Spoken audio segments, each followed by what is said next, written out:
just passed my 48th life cycle on this earth in this life. And as often happens on my show, I threw up a clip on new media, assuming that there was a montage of different musicians, horn players, and bass players. And immediately I saw the name Steve McCall. So I credited him as the drummer in this session. And immediately I was getting a lot of feedback from people and ultimately culminated with Nicholas Payton saying, no, no, no, man, this is Ronnie Burrage. Wow. I'm like, I got to dig deep. And sure enough, man, what an honor, man. He, a very gifted drummer, born really at the end of the bebop era, but still was coming into form when a lot of the original masters of music were still alive, and in some cases still creating new musical vocabulary. And my guest took the baton and ran with that in this amazing video, telling stories on the kit and also helping be an antecedent for new musical vocabulary. Still doing it today. Ronnie Burrage, welcome to the Jake Feinberg Show. Hey Jake, man, happy birthday. How's it feel? You couple of years before half a century, bro. Yeah, man. You know what, man? I no complaints. Just feeling humble, and my soul's getting younger every day. So it feels good. That's it, and it doesn't make sense to complain because it's gonna be what we make it. Exactly. Man, that's it. I have to ask you right off the bat. There was a cat that very close. Rest in peace. He wound up moving to Eugene, Oregon, and became ensconced with the Merry Pranksters and Ken Kesey. But for a long time, he played bass fiddle in the Black Artists group in St. Louis. His name was Arsenio Richardson. Does that name ring a bell at all?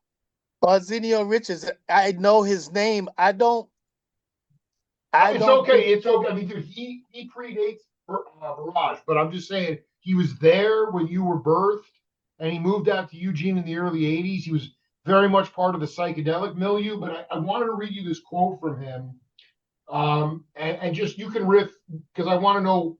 I'm assuming you kind of got into that St. Louis scene in the mid 70s. Absolutely. I want to read you. I want to read you this quote. He said he would play at a place called the Gaslight Square. And yeah. He said to me, within 2 to 3 to 4 to 5 songs, we would have these musical events. This was with Oliver Lake and the Black Artist Group. That would go on. 9 times out of 10, the audience would react to them. Not only did you have to play your instrument well, but you had to have the spirit of moving your audience, not just delivering the music, but delivering the attitude. It would come on really, really strong when our poets would come on and riff behind the musicians. People would walk out of those concert halls changed. Most of the people that came to the concert and paid the money were white folks. So I would love you to. I mean, when I interviewed Phil Upchurch, rest in peace. We were always curious, why did St. Louis not become the jazz bastion that Chicago did? And maybe it was a color bar kind of thing. Not that there wasn't a great music scene, but I just kind of wanted you to talk to the cats out there about St. Louis when you came on board, what the vibe was musically in that city. Well, St. Louis is definitely a melting pot of a lot of great music, right? I think Julius Hemphill pegged me as the youngest member of Bag. Oh my! I know, dude. Ronnie, I knew it, babe. I'm getting the goosebumps because Arsenio passed away. But man, when I heard the Black Artist Group, I said, I bet Ronnie caught the tail end of this. Go ahead, please. Yeah, absolutely. So my uncles, Rasul Sadiq, who's a great trumpeter, he recorded with Henry Threadgill, David Murray, Lester Bowie's big band. He passed away recently, but he, was playing with the Black Artist Group, as also another uncle of mine. Uh, at the time, his name was Del Mar. He changed it to Ahmad. But so I was tagging along with them very, very, very young. And so I started working when I was probably like 13 with a trumpeter named Floyd LaFleur and J.D. Perrin, who Oh, J.D. Perrin is a multi instrumentalist reedman, and there were several bass players. A brother named Meshach that played bass. Few other bass players that were also part of Bag. But in starting with them, man, I had to be hanging around with all of them when I about time I was 10 and 11. So I met Blewett, Julius Hemphill, oh Oliver my Lake, God. all Well, of those this guys was like back then. 1970-ish kind of range. Absolutely. Yeah, Yep. yeah. Yep. And so the beauty about Bag is that we did things in libraries, community centers, a lot of free concerts, a lot of things for the community. So I learned early on about, being an activist and for justice and human rights. All of the poets. As a matter of fact, the great Shirley LaFleur was Floyd's wife, and she's an incredibly internationally known poet. Wow. Um, Wow. so, and see, before her, my grandfather is a poet. His works are like in the archives of Martin Luther King, John F. Kennedy, Mahatma Gandhi, even. And so What's his name? Alan David Marr. You're not going to find too much on him. He did things like No, I Reader's mean, Digest. yeah. He did things in black communications newspapers between St. Louis and Chicago. You might be able to find something. I don't know. You got to dig deep. But I have thousands of his poems, and he wrote for things that were going around. I'm saying this because Shirley, everybody in the Black Artist Group, there used to be poetry settings in St. Louis, and like all of the black artists would be there. So they knew him before I knew them, and then I knew them, and it became my growing up became a community experience basically. Then at the same time, I mean, my background was playing with a lot of those cats. A lot of the music was unscripted, definitely was not jazz standards, things like that, but had all of the elements of funk and R&B, straight ahead, esoteric, avant-garde, all of those types of things. We just created sounds and colors. So from an early age, that's how I kind of started to my journey in music was. It wasn't from academic perspective, and I had so much influences of all these different types of musics coming out of the Great Black Experience, and so one thing led to another. St. Louis, there was so much music there. Growing up, I had interest. I played in funk bands. We used to have something called Afro Day in the Park, that was created by a man who scaled the arch as a statement of Whoa, dude. um, This is getting out of control, man. he scaled the arch to talk about the injustice that were happening to people, black people, but around the world, right? So he Sure. created a festival called Afro Day in the Park, and I used to play that with some jazz bands. I was really young. We played it with a funk band, some R&B, all of that kind of stuff. This festival was incredible because um, people from all over, not just the the surrounding area of St. Louis and Missouri, but Chicago, Detroit, other places, to come down to this festival that used to happen in the summers. And I frequently played those pretty much from the time I was probably 12 till I left St. Louis till I was 17 and 18 years old. I was doing something at Afro Day in the Park with someone.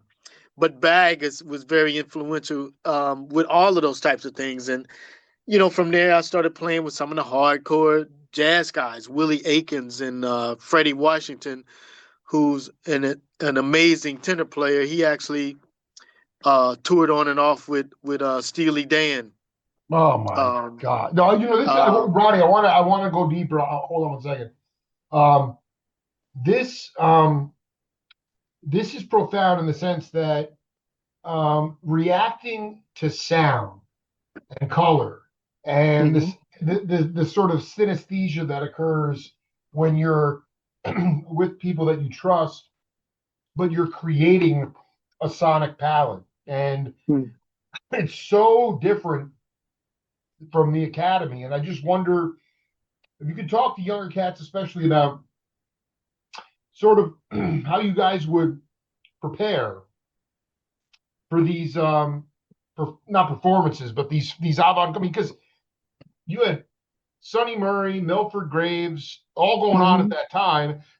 And then you also had Lenny White, Yeah. Gregorico, Eric Gravatt. I mean, and you were still really young. So I'm just trying, like, you weren't playing the American Songbook, but I'd love you to just talk about sound and color and how you can build that to an apex. So, a lot of that whole concept is about,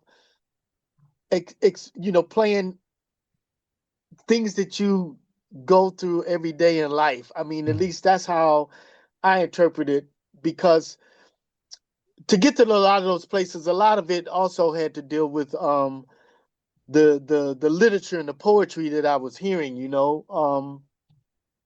all being very radical about the movements that were going on, civil rights and all of these types of movements. And in that context, the words were very powerful. So the music, I remember being in settings where all of these things was starting to culminate into something that was way bigger than me.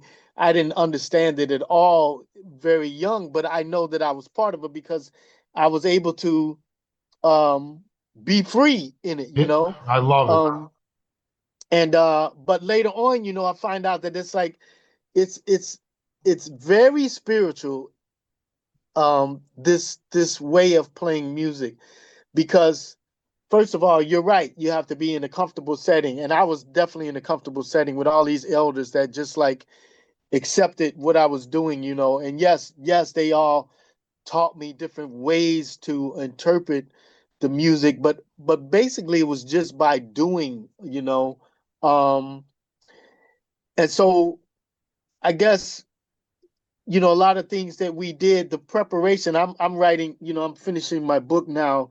Okay, everybody's on my ass to finish the book. Yeah, I finished this book because so yeah, I finished this book. So I've been really writing it. And recently I was writing a chapter on and community, the music, because all of those things in preparation, if we had rehearsals, it wasn't always about reading the music or anything like that, but it was preparing ourselves for an experience, right? So, but in that context, we always had food. We would fellowship over the food, and some of the elders, I would see them, in conversations. In those moments, you could have disagreements, you could have uh, all of these things happening, right? But the end result was that you're coming together to make some type of art form that transforms us and speaks to everything that we talked about in that fellowshipping and what's going on in our community and the broader community of social justice movements. So I carry that to this day. All of my band members, anybody who has worked with me, they know, oh well, if I'm rehearsing with Ronnie, I'm going over to the house, we're gonna have dinner, I we're gonna love it. talk, Oh, and then dude, we're this gonna is play it's some the music. whole it's the I mean, I just love because it's true, man. I mean, the cat I live in Tucson and the younger cats in this town, a lot of them are, I mean, they're all great, exceptional players. Some of them really can tell stories and their concepts, they're kind of fearless. But oftentimes it does turn, no matter what. I'm not privy to a lot of rehearsals, which can be the R word can be a dirty word because Mm-hmm. to me, um, you should be not perseverating over the intellectualization of the music. You should be bonding, arguing, eating, and That's it. creating a vibe for a spiritual discarga, period. And I just, And you are so lucky. This is just sort of popped into my head, but you, can you compare? It just seems to me that, there was so much visceral anger at the assassination of Dr. King, and then you had a lot of riots. The city's hmm burned.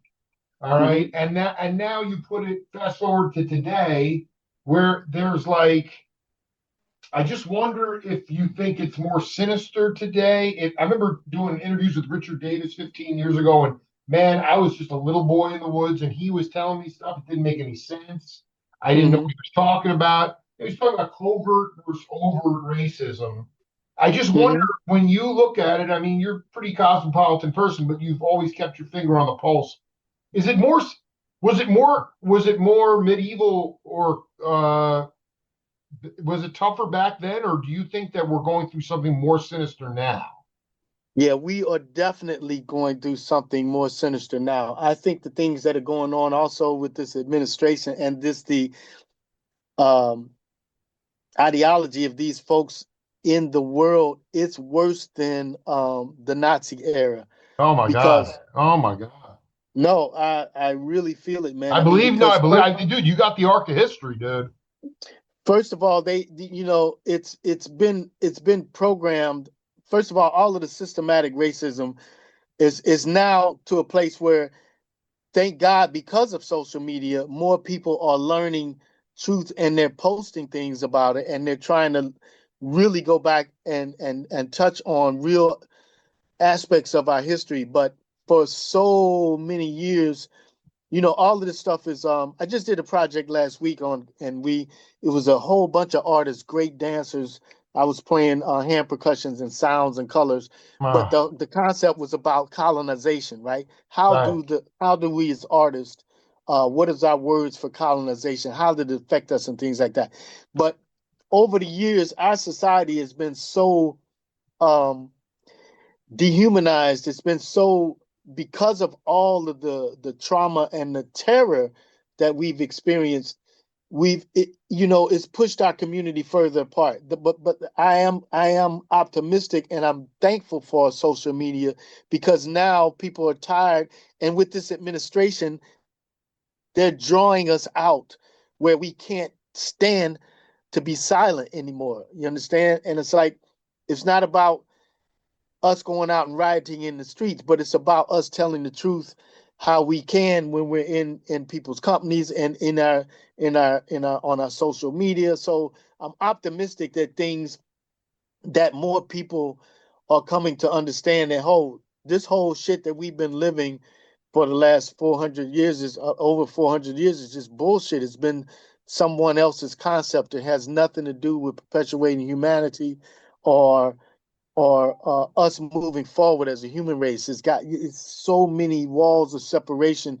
It's more sinister now too, because yeah, we're familiar with redlining and stuff, but look, you got people now that are just, they're I mean, let's look at white America that doesn't care now even about white America getting murdered. You know what I'm saying? That's right. So it's like, and that's, if you go back to the stuff that was happening in Nazism and all of that, that was the same thing happening. But now it's even more sinister, because it's it's it's okay. I mean, and then you got these people going out here starting a war. Nothing is checked.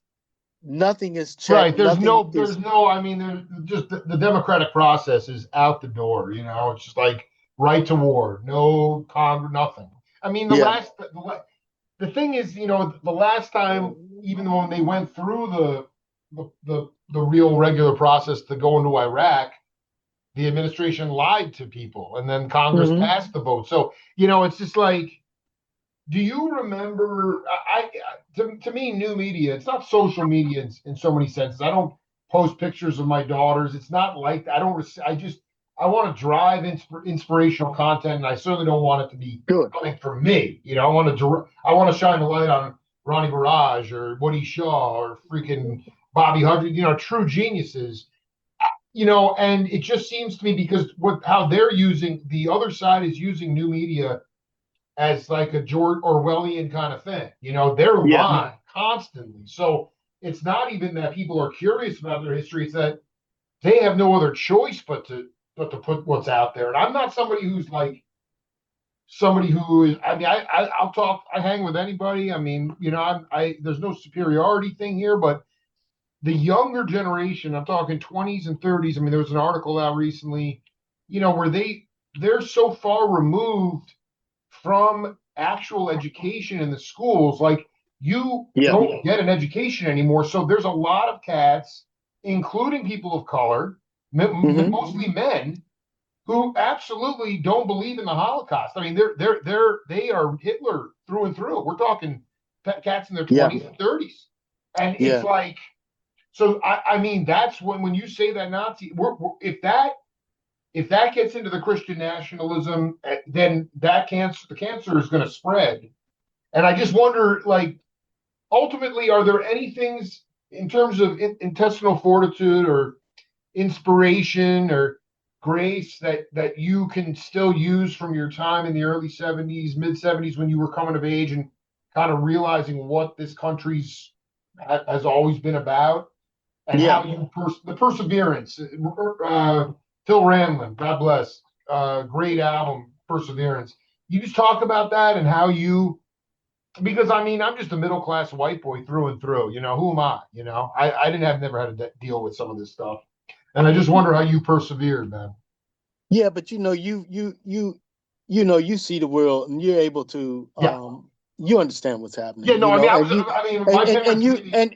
and you've been blessed with the music. So Yeah, you've that's been right. It's in touched my by soul, something man. That's that right. Yeah, that's right. yeah, you've been touched by something that's brought that touched your humanity. So, That's right.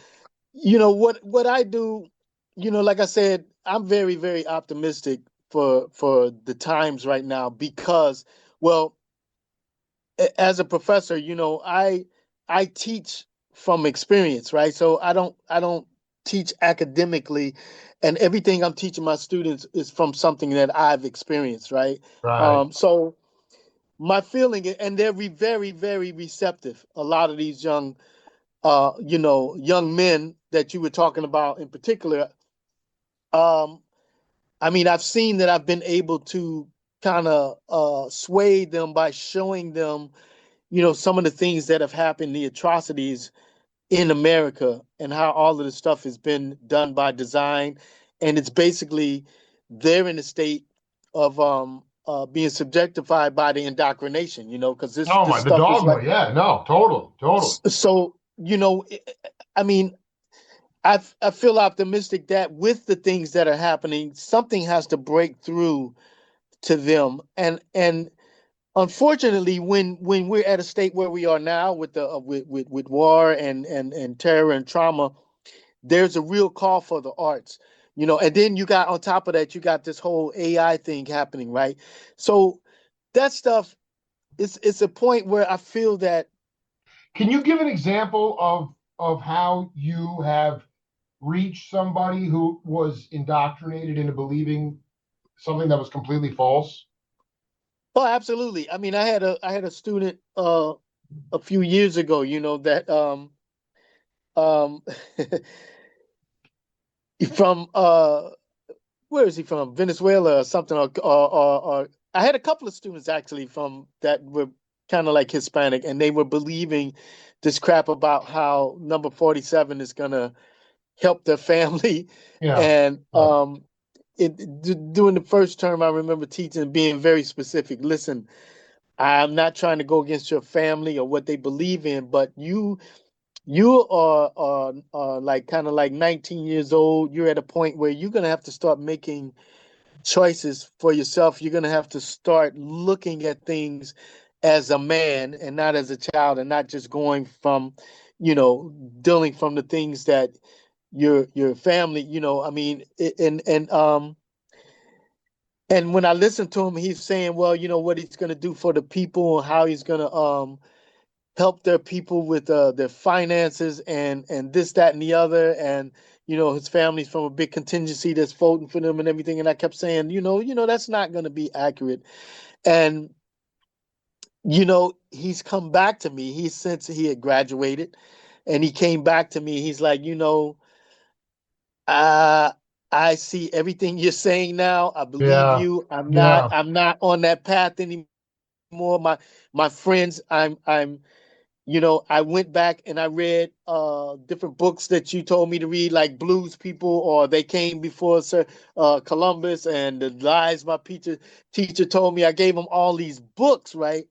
And he actually started to read these different books to listen to other perspectives of our history and not the history that was written by the colonizers. And so, I mean, and I've been able to reach quite a few students too, just by talking to them about my experiences because I lived through racism. When I was a kid, not only did I see it, um, I saw it as an athlete. I was playing hockey. I was the only black hockey player on the Dude, city you were team. really progressive, man. Early mid-70s hockey player, African American. Are you kidding? I thought I was going to be the first black pro. Oh my God, you know, man. I, and but my mom and I would have to, when you play hockey, you got to leave like St. Louis to go to Illinois at like 4 in the morning to get set Oh up my. for a 6 o'clock game, 6:30. And man, the stuff we heard was like break Yeah. that in, break his legs, and why is he here and all this stuff. Wow. But Wow. what I found in that was a community too, because the other players were white, but they were city kids, right? And it's like we had a team, and their parents would stand up for me and my mom, So I knew at that point it's not just everybody wasn't that way, you know what I mean? So Totally. from my experiences going through that, even though, I had white teammates taking it up for me and some of my best friends were white, it's like they still didn't experience that, being called those names and being in those positions where, my mom and I had to actually, we couldn't even drive home alone from some of those places, Oh, I So cannot. But yeah, I mean, it's a matter of life and death, you know? absolutely. So having those experiences, I'm able to talk about these things in a different way to my students. And uh, for years, I've gotten the only reason why I keep teaching, because adjuncts, we don't get paid a lot of money. But the reason why I do it is because I love doing it and I get feedback. Like I have students, both white and black, from Penn State and other places that I've teach that email me and say, "Oh, Professor, everything you was telling me, I see it now. I see it now, and I'm teaching now, and I'm teaching you embedded social justice in every class that I took with you, and blah blah blah." And so that's the reason why I'm still in the game doing that. You know what I mean? And I know that I've reached a No, I mean, young dude, people through that. I feel the spirit of Richard Davis here today and Arsenio because, I mean, Richard, man, he didn't, when I interviewed him, he was currently the head of the music department at Madison, Wisconsin, and Yeah,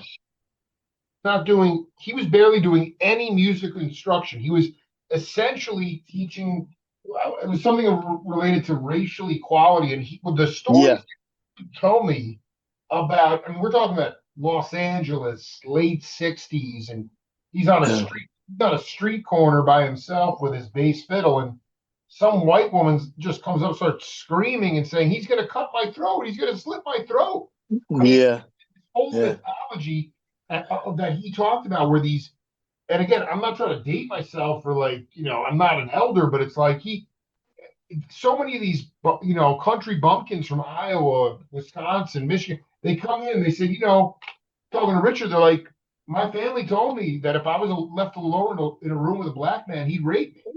And I just couldn't understand. At the time, I was a young father, young husband. I was, Right.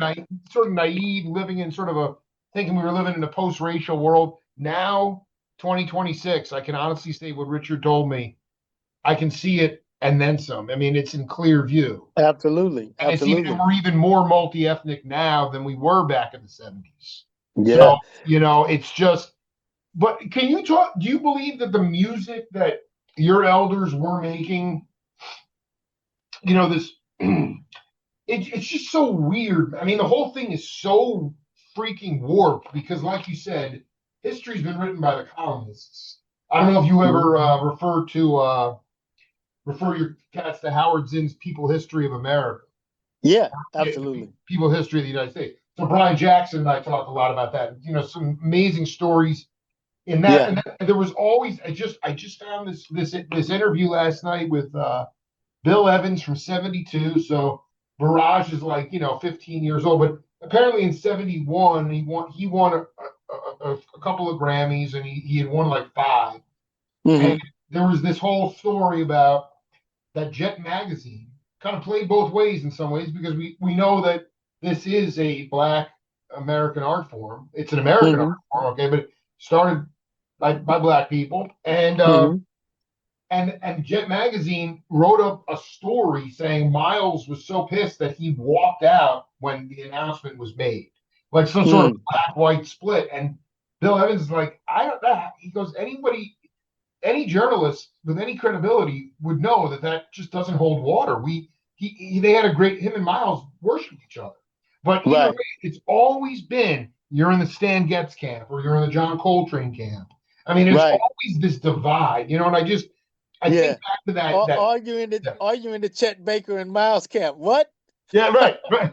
I mean, but do you feel like the Hemp Hills and the even just was it an expression of the stories of your people, of your ancestors? I mean, when especially in that free jazz period where it was visceral and there was always two upright basses and there were double drums Yeah. and chanting and I mean people talk about Pharaoh beating his chest in the middle of a concert. That's what I need, Yeah. And to me, like that all goes back to the motherland. And I just was that obviously they weren't sitting there and intellectualizing it. But how much of what, and I guess what I'm getting to today is hip hop being the modern day folk music. A lot of the messages are they speak the truth, but so much of the rhythm is mechanical. And I just Yeah. wonder about like that whole how much of that tribal music that you fell into uh, came from the experiences and the stories of the anguish and the cries and the trauma. Yeah, well, absolutely. All of it. I mean, first of all, I need to let you know if you don't know that I took Freddie Waite's place. I played with Richard for almost 10 years. So Richard Whoa, is whoa, a whoa! mentor. This I is I so I I'm I, you're I you're rode blowing my mind horses. right now. Yeah. I rode horses with Richard because I grew up riding horses in St. Louis, and he was like, "You ride horses?" And he took Oh me my. one time. We were in Chicago, and we were one time out of Minnesota. We rode horses together and talked. But Richard is Oh my so God! This is Richard making comes. my day, man.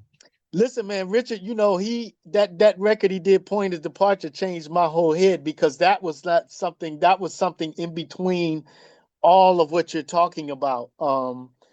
The visceral cry for justice, the freedom, but not structured music that you could call it standard form and all of this kind of stuff. That record kind of was a lot of all of those things culminating as these great musicians. But growing up, yes, I came from the primal scream, playing with people like Hammy and Blewett, where you created from, and Julius, you created from the moment, whatever it was. Um, the thing, a lot of things that started changing. I mean, I could talk about a lot of this. I taught hip hop music and culture for 10 years at Penn State.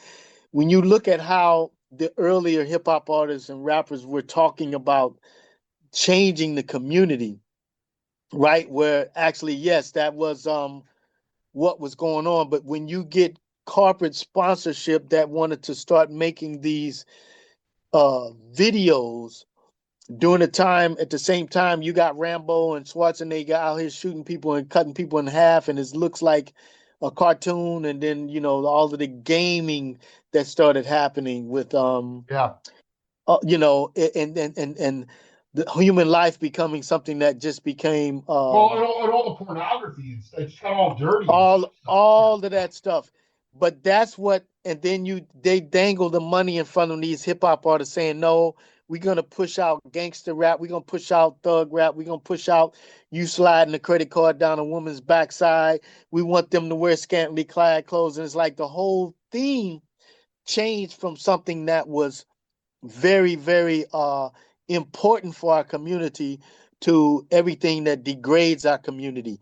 And Absolutely. that that thing became such a thing for so long. And yes, the rhythm of it became very mechanical because it took away the human element. Um, Nowadays, a lot of the more uh experienced hip hop artists, Nas and Jay-Z and other ones, they use live musicians, and their theme has changed. It's coming back around. Kendrick Lamar, Sure, coming sure. back to speaking about things that are truth. But for many, many years, man, it was in this endless cycle of degrading our women and degrading each other, sex, drugs, and violence and all of this kind of stuff, but that also is attributed to the fact that our music community was also separated by the colonizers. You have on the one side, you have the Lincoln Center Orchestra. On the other side, everybody that's playing jazz or supposedly playing so-called jazz wasn't welcome because there became this thing that, oh, the out music is too out, or I mean, you're this. making. I mean, I'm ready to. I swear, man, these classicalized audiences, people's ears got. They don't even know what the hell they're talking about. I mean, that's. No. I mean, it is. I mean, Freddie Waits, Joe Chambers, Omar Clay, Ray Mantilla, Warren Smith, Max Roach, Ronnie Yeah, Burrage. I mean, they. You know what it is? They don't want to feel uncomfortable. That to them, exactly, the dynamics exactly. of it or something, they want some kind of classicalized version of jazz. Anyway, go ahead. I cannot Jake, believe. it's about Jake, it's about control. Right. When the It's been music is like that from for the 40 years. when the Yeah. music is from the primal scream, it's uncontrollable. And that's what's happened I love this, with man. I'm trying to carry the torch, bro. You know that, all right? As a journalist. oh, I got you. You Yeah, you yeah, man. doing Yeah. it. You're Yeah. doing it. Yeah. That's why I'm here. I saw what Yeah. you're doing. I'm seeing it. So I'm honored. But it's about that, man. It's about Control. What do you mean control. the control? The control of the people. The control of the people, the minds of the artist. Right. First Right. of Right. all, I mean, if you look at just how it is, you can't make a living, real hit a living. Now, maybe you can. There's some things that are happening that's breaking down those walls. But for many, many years, 20, 30 years, if you're not coming from New Orleans background or that type of sentiment of the music, you weren't working. You really weren't working. Hmm. You were out here dealing with like leftover gigs or things like that, unless you're Herbie Hancock or somebody, right? Right. But a lot of us, of so many of us other musicians, we have to do other things. We have to create other ways to keep ourselves moving forward. But moving the music forward and moving in perpetual motion, because the way that this whole thing with the sponsorship happened, man, so many people got left out of work because we didn't identify as a Louis Armstrong wannabe. You know what I mean? That music, and from my experience of playing with all of those great players and players that were even with Duke Ellington, later on in their lives, and players like Major Holly, none of them wanted us to stay in that vein. They wanted us Exactly. to Exactly. move this music forward. You take what they did, you push it and you propel it forward, and you create a new sound. It has nothing to do with even the form of a jazz standard or the form of what people look at as jazz, and the music has been stifled because of that. You have a bunch of mouthpieces for years that have been like, oh, the music. And you asked something earlier you said, why didn't St. Louis take Yeah, off like yeah, yeah, Chicago and other yeah. places? Well, there's a lot of things that were happening with media and certain writers that neglected certain places because it did not have that luster of Hollywood or the Crescent City and things like that, right?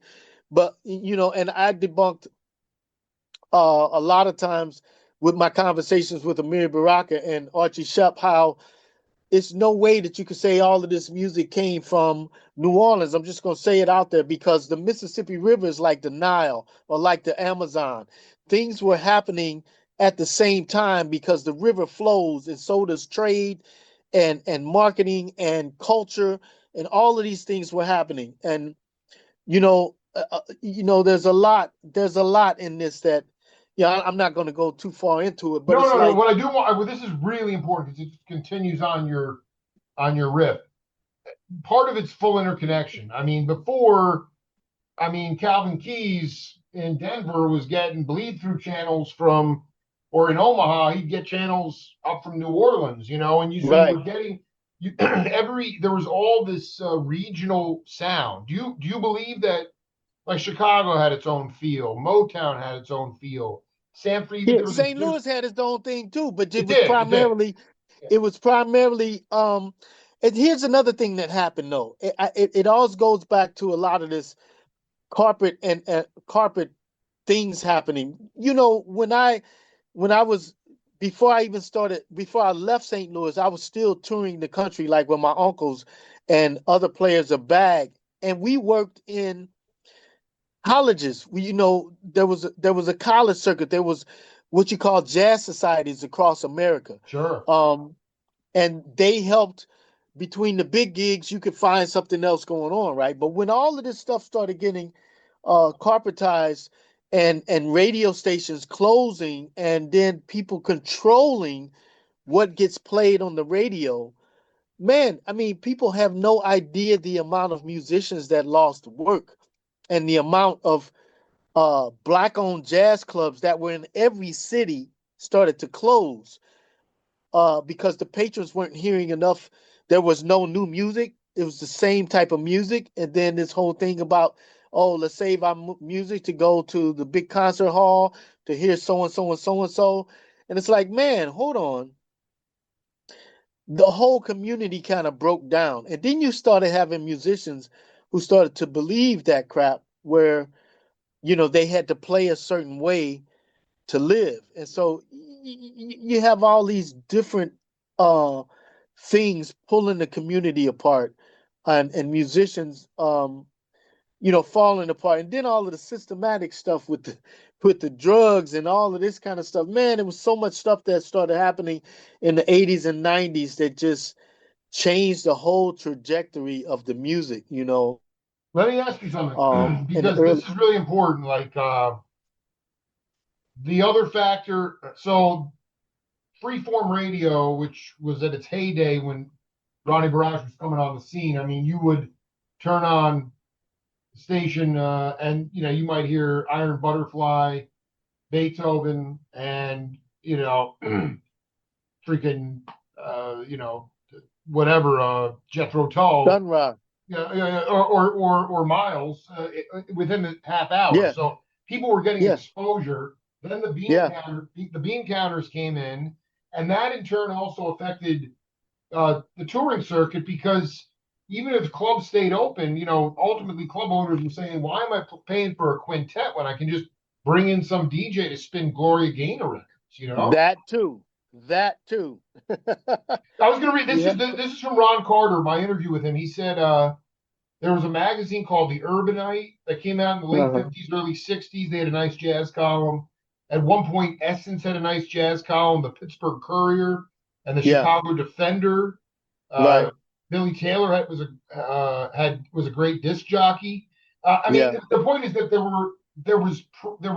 we weren't inundated or saturated with like so much mediocrity in the media. The media actually gave credence to what was a popular music. Now, do you believe that jazz, because in the 70s, that early fusion stuff, the Fourth Way, Weather Report, that stuff is really top of the line. But then some cats like Ramsey Lewis told me, at a certain point, the music got so out that, again, we're going back to this sort of play, controlling the masses. But it was a blue collar music, but yet it got Mhm. so out, and sometimes you lost the form of the tune where people were unable to pat their foot to it, and maybe it got a Mhm. little too precious.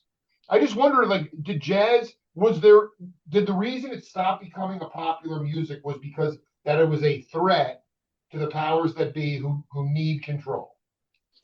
Absolutely. I mean, it absolutely became that because also it was only one form of jazz being Right, pushed after that. right, You right. know, it's not always about tapping your foot, it's about emotion. I mean, it's about music.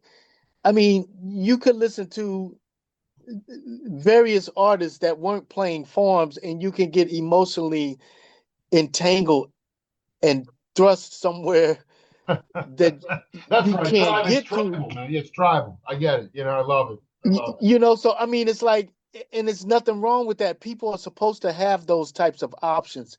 People are not supposed to be fed the same thing over and over, and this then become that's the normal. And imagine what it does to musicians, who like, hey man, I really have another sound in my head. Why can't I I can't make believe a no, I living? can't imagine. I'm around a lot of musicians, and I think they put on a brave face, but I think their heart is breaking because they just see what is.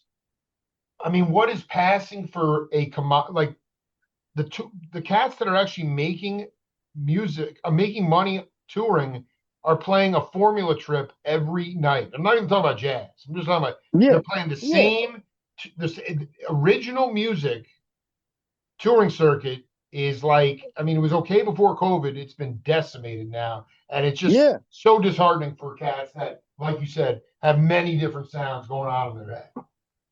yeah. And you know what? The other thing too, there's no real viable collaborations of the artistry of this music. There should be way more collaborations. I mean, you got folks who are out here rehashing things that they've done in the 70s. For example, and I love him. He's a great musician, and I'm not trying to pull him down or nothing, but it's like Stanley Clark. With Chick when they arrived, they came back and they did these massive tours of RTF music, but at the same time, it's like that was great. I love that music. It was some of the greatest, and I Ever. went to those Yeah. No, shows but live. I get it, I man. was like, I was like the first one to be in their fan club from St. Louis when they Right, came right. through. You wrote in, I dude. I used to love be it, man. down Yeah. there at the rehearsals, right? And I know them, but I'm saying there's a lot lost because they're booked yearly all the time. And there's a whole contingency of artists and musicians that are at that level. Um, and there's no collaborations. That's what I don't understand. I mean, I don't understand why there's no collaborations of musicians being brought in to do some new things together with these existing icons. You know what I mean? You're nailing. Um, Well, because this going back to Richard Davis, you alluded to Point of Departure, which was the Andrew Hill album. yeah, Dolphy, Durham, Richard Davis, Joe Henderson, Tony Williams. Those cats, obviously Blue Note, I mean, Grant Green, they were paying him off in junk. I'm not saying it was glamorous, but the point is that those cats were not interested on going on some legacy tour to right, copy what was happening 20 years before. And yet right. there was actually some kind of viable market for these collaborations. And I mean, a lot of it is just, I mean, man, I mean, even though we have a great club here, the Century Room, it's been open about 5 years, and it's a great jazz, it's probably top 10 jazz, but just such a sweet club in the middle of Tucson, which has no financial district. But everybody that comes in, or people that come in, even younger cats, they can't be themselves. It's their interpretations of Keith Jarrett music or their Mm, interpretations of Cannonball. Like they almost yeah, because this art form when it was popular, the cats are even older than us, and they need some kind of. They're not willing to take a chance on something they don't know. That's the other part of the dumbing down of our society, where you are not curious about what you need to dig. You just want Yeah. to stay in the bag that you've always been in, and that is just that's the bean counter mentality, and it's choked off vocabulary. Where do you see, like, even if it's not being monetized, I mean, where do you see growth in musical vocabulary in the modern times? Ooh, that's very loaded because like we have so many things stacked to keep us from growing. I mean, younger musicians think that their growth is to learn how to play all of these technical Right. phrases faster or and in every single key and these types of things. Whereas opposed to when I see growth when I was coming up, my growth was to go put myself in any type of musical environment I could and be a viable part of it, contribute Yeah, something, sure, learning sure. something new in the process and not um, practicing over and over. So when I put myself in a situation, I'm gonna play when I'm practice. No, I didn't come from that background. So it's kind of difficult for me now. I try to talk to younger musicians and saying, well, are you playing with anybody else that is not just playing in smalls or playing jazz standards? And usually the answer is no. And I'm like, well, and it's not their fault either, because like I said, a lot of those clubs and those situations where they could see and hear other types of music, a diversity of music, they don't exist anymore. Absolutely not. So I agree with you 100%. Yeah. I try to push them to say, "Hey, man, make a community of your own. Find some like-minded musicians that want to experiment and start creating your own types of sounds. Yeah, have listening sessions. Listen to some of the broad spectrum of music from around the world, not just from this one type of music. Just and start to incorporate the things that you hear in your persona, just and into your musical vocabulary, so that you can start to find your own voice in a way that if you play with something that's different, you have your voice, you're contributing to that type of music. Man, when I got to New York, I was on the Lower East Side. I'm playing with all of the Outcats. I get a call. I'm playing with Jackie McLean. Oh I get my a call. God, I'm man. up in the Bronx playing salsa music. Um, I'm Sure. playing funk. With the original D Funk, we created this whole movement in the punk rock era. You Whoa. know, Whoa. and it's like I can't. But that's the way St. Louis was. I was already in that environment where I longed to play something different every single night, right? And I'm still that way. Um, if you hear my band or if you hear my music, you're not going to Oh, dude, hear I mean, you can feel you'll it, hear man. my compositions, and none of them sound the same. They come from a different experience of my life. And so it's like that's difficult. I try to push these younger musicians. I'm like, man, find some other people. Come talk to us. Let's create something. But don't get stuck in playing this thing that you think that's all you got to play. Music is infinite, and there's a lot of stuff out here for you to study. Go study it, but also try to push the music forward. Um, this is like profound. Number one, radio registry. I'm not sure if that was in existence when you were still in New York, but It that, was. It was. I mean, so I, there was I just, actually hold on. Let me stop yeah, you right go quick because ahead. Yeah, go ahead. you're Yeah. bringing up some good memories. Yeah, yeah, Actually, yeah, yeah, yeah, yeah. Bob Crenshaw made me get a beeper, and I did some jingles back in the day because Local I would get 802, beeped, man. Local and we 802. and we would hang out. We would hang out, I and love it. waiting for somebody to call so we could do something. So I know all about it. Yeah. So, and it's just funny because these insane videos surfaced recently from of Sam Rivers and Norman Connors from Studio Ribby. Were you there down in Lower? Woo! Yeah. I mean, like, to Yeah. me, like, Sco was there, Lavano was there, Burrage was there, like, and it was. but this is the question, because from your point of view, I want to. You brought up Archie Shepp before, and I found this clip. Clifford Jarvis. Yeah, man, Clifford. Yeah, Within a 50-minute set, he took one solo, and it was like a Burrage solo from that '81 concert. And yeah, I just want you to talk about. I mean, McCoy. So much of McCoy's playing it's not it's his own way of playing. He's just playing right. himself. But it's like these sheets of sound. And even with Yeah, Archie Shepp, it was like sheets of sound. It's almost like one sound. And because here's the thing with the Jarvis solo and with your solo, someone could look at that or hear that and say, well, that's too much language.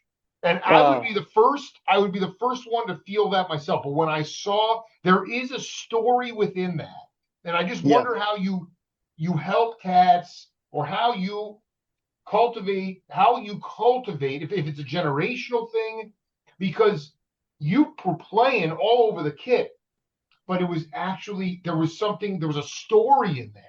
It wasn't just facility, it wasn't just chops. It was like, and I just wonder if you feel it's a generational thing, or how do you work with cats to, you can still play with a lot of facility, but what do you got to say for yourself? So that's a great question because I do talk to and I see the difference in a lot of younger drummers, and some of them aren't so young now. But there's a lot that we touched on here. Okay, so first, you remember where hip hop and disco and all these types of things where they were programmed drum machines, and then you Right. have a contingency of drummers that wanted to play so rigid like that, and then somewhere in the process you got all these great chopped gospel drummers, right, playing all this Right. technical Right. things, but somewhere in the mix they forgot about the tone of the drum. Um, Tonality of the it, drums. We're getting somewhere now. This is the huge. tone of the drums, you could tell a story without playing uh, a gazillion million beats notes, just by using the tone of the drum set. Now, and there's tone in the cymbals. The way I play is I'm very cognizant. Well, because I'm also a piano player and a composer, so I'm hearing colors, in a different way, and I'm always hearing tone in the drums. A lot of drummers now, you don't hear any tone. You just hear a bunch of great technical ability, but you don't hear a lot of the storytelling in the tone. The drums come from our voices. They come from our spiritual makeup. They come from our experiences, and it's not just about um, you know playing a lot of beats. It's about, like you say, telling the story.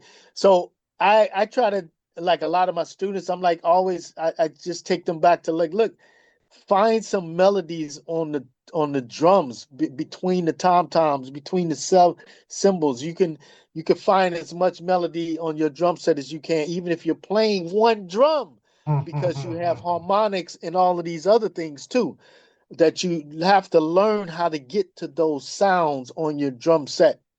But Playing a rim shot. I want to ask you something about tonality, because you know uh, that clip that from '81. I mean, uh, you had the beginning. I mean, disco had kind of fully gotten involved with with popular music and stuff. But how much of the fact that uh, music, the amplification and the sonic nature of PA systems has gotten so loud, Yeah. regardless of the genre of music, that I mean, Joe Sample told me too. He goes, you could see somebody 15 years ago. He said you could see somebody in their 50s and 60s, and they don't touch the cymbals. Reggie Workman said you go to see a jazz set, 45 minutes, great set, drummer doesn't touch the cymbals. And I just Uh-huh. wonder, like, to me, like, that's all. Did that have something to do with the fact that because you guys were playing in, like, you had some antiquated PA systems,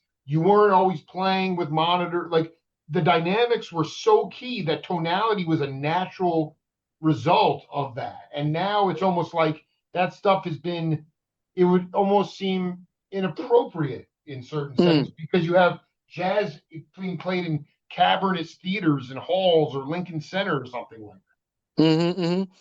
I mean, I think that has something to do with it, but I think the main thing that has to do with it now is that people aren't playing as an ensemble. Right. As an ensemble, you got to hear everything that everybody is doing, Right. regardless of if you have a sound system or not. So the way you approach the drums musically, or you approach your instrument musically, if you have an amplifier or not, if you can't hear the other guy, or you're not even intuitively connected with him, that's the other thing too. There was way more intuition in music ensembles back in the day. Oh, because you guys could play live together dozens of Yeah, hundreds of times a year. yeah. You know, the trust was So, there. Yeah. and that's it. A lot of trust and a lot of just listening to each other and being able to play dynamically without any type of amplification. Right. No, I mean, the pulse was because that's the thing now with these younger cats. Like, it's really not their fault because if they do get a gig, they're probably putting together a quintet or something, and maybe they never played with the piano player before, or Yeah, it's just like they don't have the camaraderie. I mean, that's the bottom line is, Ronnie. The reason you were so blessed is that it was a band business back then. There were bands, lots of bands. It's so hard to. I mean, you can have a band, but you're doing Return to Forever reruns, or you're doing Tower of Power reruns, or you're whatever it is. It's like it's got to be something familiar. And then the whole other thing is we're covering a lot of ground here, but it's like, man, the average age in the early 70s was 64 years old. So there was this natural progression of the elders dying away, passing on the information, the younger cats coming in, putting their stamp on it, and now you got to advertise it for the older stuff because these cats are living into their 90s and 100s now. Yeah. And they're the ones with the money, and so it's just like, it's just the system is, you are optimistic about the future of what I call melodic improvisation. I don't like to use the word jazz. I mean, I get it. I don't either. Yeah. I mean, Big Black told me, he's like, I don't know if you ever crossed paths with him, but he absolutely, yeah, we knew each other really well. I love the guy, and he's like, it was jazz, man. It was JASS, and then journalists came along and they were like, oh man, or companies came over, we can monetize this. We can't have that word. So they dropped the S's, put the Z's. Still though, he told me, Black told me Carnegie Hall, 72, Duke Ellington, average white band opening for Duke. Average white band got 100 grand, Duke got 20 grand. Dig that. It's always been the same. Yeah, and if you go back even further to that, when they did the what was it called? The not the Outcast, but the Mingus and Max created a festival to combat George Wein and Newport. Oh, I'm not even hit. How do I not know this? Yeah, so in 1959 or 60, God, there was a riot at the Newport Festival because they were bringing in rock artists that they thought was going to give them more audience, right? So, and during that time, a lot of black artists found out that they were getting paid much less. So then Mingus, Max Roach, they created their own festival, and they had an eclectic group of musicians, right? Arnett Coleman, they had you're saying 59, 60? What was it called? The Outcast? What was it called? Outcast? Not the Outcast. It's called oh my God, what are they called? Is making my I'll give it to you later, but I teach about it in my history of jazz course. But they created another festival right there on the island that did exceptionally well, but it had an eclectic mix of musicians, right? You had some of the straight ahead players that were playing in the trumpet section of Duke Ellington, and they were, they couldn't really understand Ornette Coleman. But the fact is they had a successful festival back then. You're telling me that in Newport, they were in Newport doing their own thing. Yeah. Oh my God, this is the greatest story. Yeah, I mean, I don't even I don't even know what those guys. I can't even. I mean, I've read Mingus's biography, and it's so insane, and that dude was so bonkers. But it's just it my head sort of after a while, you don't even really know. All you can do is go back to the source. You go back to source, and you know, Ronnie, we're gonna have you said to hopefully this because we got a lot more to do. I wanted to ask you spiritually if you could riff on the concept, if you believe in the concept that God is sound. That what? God is sound.